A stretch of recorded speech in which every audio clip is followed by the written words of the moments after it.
Dando continuidade aos nossos estudos, vamos abordar agora direito das sucessões, dando aí um passo a mais sobre esse contexto da família, né, partindo para a parte final, né, pois eu costumo brincar, né, nas minhas aulas que o direito civil te acompanha desde o nascimento à morte, né, ele vai lá fazer a sua sucessão, né, cuidar das coisas que você deixou com a sua morte, tá?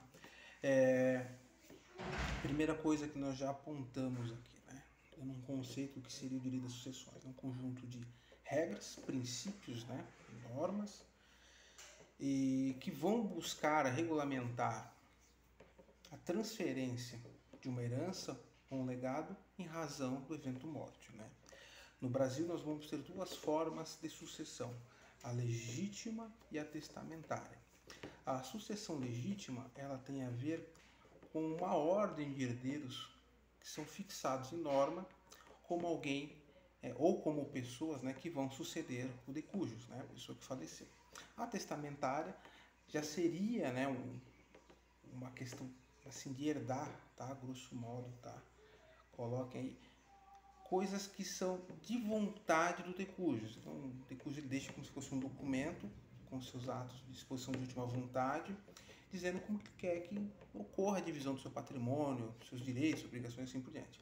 A legítima já não tem isso, é uma indicação da lei. Então, ou nós vamos pela lei, tá? Ou nós vamos para a via testamentária, que fica à vontade do decujus, ok?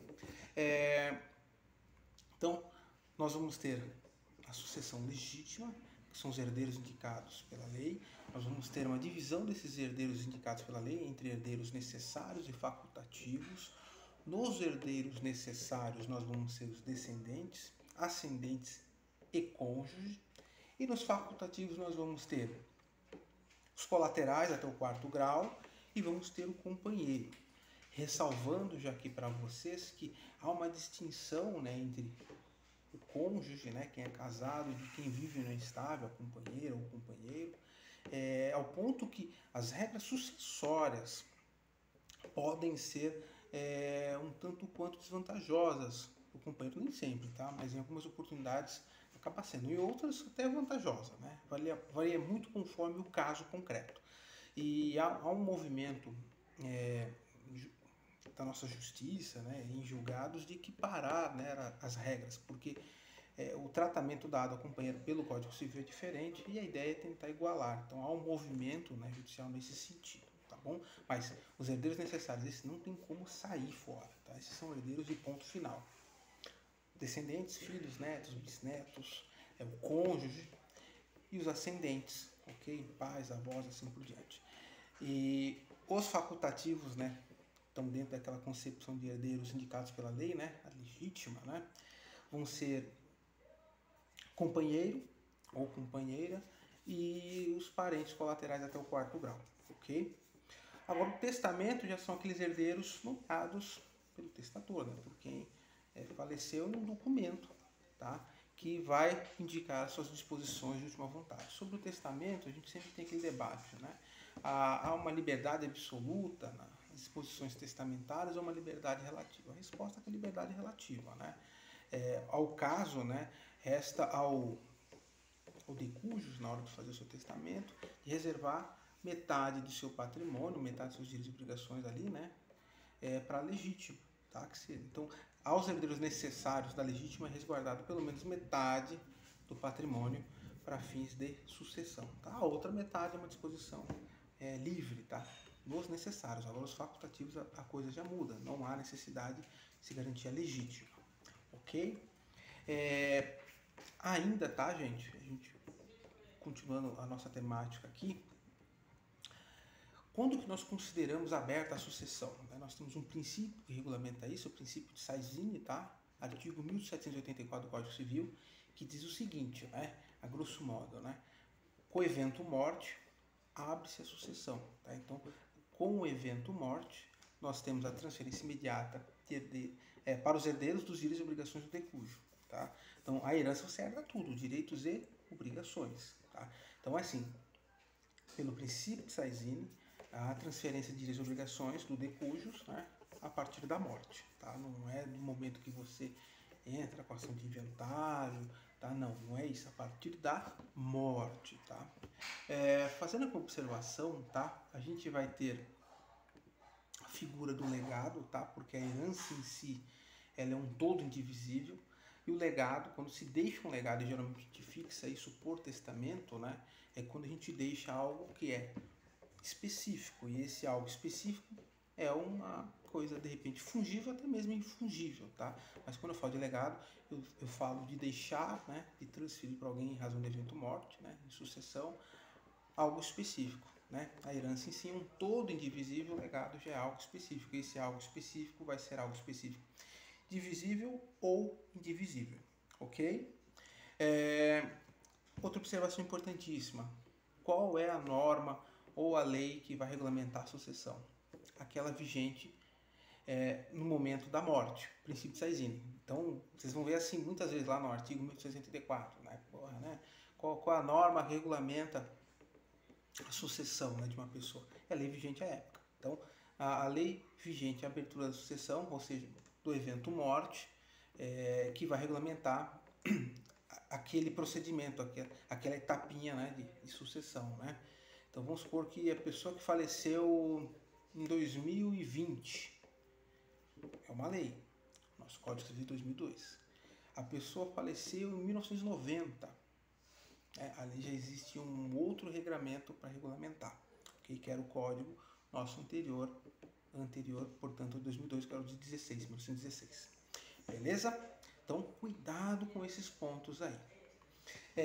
Outro tema importante, nós chamamos de delação sucessória, que é o período de abertura da sucessão até um aceite ou uma renúncia sobre a herança, tá? Nós precisamos confirmar ou não que queremos aquela herança, tá? Então é possível sim você falar, não quero meu direito de herança, tá? Não quero participar dessa sucessão, não aceito, tá? Bom, a aceitação, como é, entre aspas, né, ganhar, né? Então você pode aceitar de forma expressa, tá? De forma escrita, enfim. De forma tácita, né? Você tem um comportamento que indica que você aceitou, e forma presumida, né? Vai derivar de um silêncio, né? Mas o seu comportamento está muito ligado ao tácito, né? Você não falou nada, mas presumidamente, né? O seu silêncio indica que você aceitou de alguma forma, né? Você mora na casa do seu pai faleceu, você lá continuou. A tácita, você também não falou nada, mas você teve um agir, né? Você foi atrás da documentação, pegar certidões, consultou advogado, né? Não falou para ninguém, não disse nada escrito, mas mandou bala, né? Outro ponto importante, tá, gente? Quando nós temos aceitação, você aceita a herança, tá? E você aceita não só direitos, você aceita direitos e obrigações, tá? Então, entende por óbvio, né, que você vai aceitar algo que é mais positivo do que negativo, ou seja, que tenha mais direitos do que obrigações, tudo bem? Mas, se você aceitou, entende que as obrigações estão no bojo, beleza?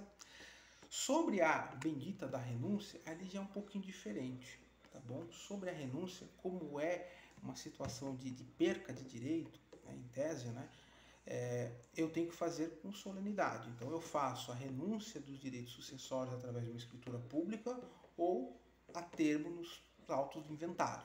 Então, existe um processo de inventário, eu me manifesto dizendo que eu renuncio, tá? Ou, se não existe nada disso, eu faço via escritura pública. Ok? Tranquilo? Excepcionalmente, nós vamos ter forma de renúncia de herança de forma tácita ou presumida, quando tiver um testamento e esse testamento beneficiar alguém e, nesse ato de beneficiar, impuser o encargo, né? Eu dou para ciclano a minha chácara. Todavia, ele terá um encargo de construir uma capelinha, coisa e tal, e rezar pela minha alma durante 10 anos para eu seguir o caminho da luz e paz, né? Vamos pensar alguma coisa do gênero. Eu não fiz porra nenhuma de capela, caramba, então, enfim, pode-se entender de repente que eu não aceitei. Que sim, foi uma renúncia. Tudo bem, gente? Então, gravem essas questões, tá? Como a aceitação é ganhar, é um pouco mais simples. A renúncia, vocês vão ter uma maior complexidade. Sobre a questão das renúncias, tá? E as aceitações, elas vão ter pontos comuns. Se eu for renunciar, eu renuncio tudo. Não existe renúncia parcial. E se eu for aceitar, também. Então, assim, aquela coisa, eu só quero a parte boa. Não. Você aceita tudo. Não existe aceitação e renúncia com termo. Eu renuncio se acontecer tal coisa. Termo ou condição, tá? Vamos já deixar claro, né?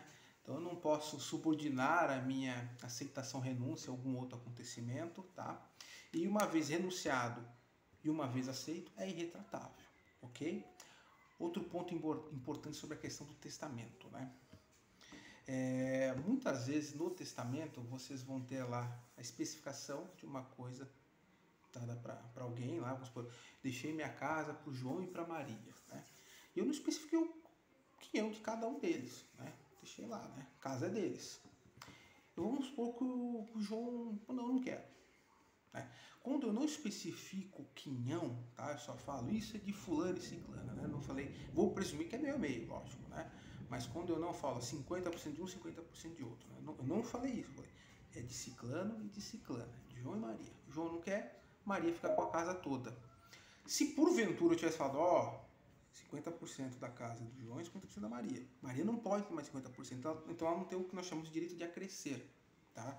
Então quando eu especifico quinhões ou cotas, não nasce o direito de acrescer do outro, que é um direito comum, tá?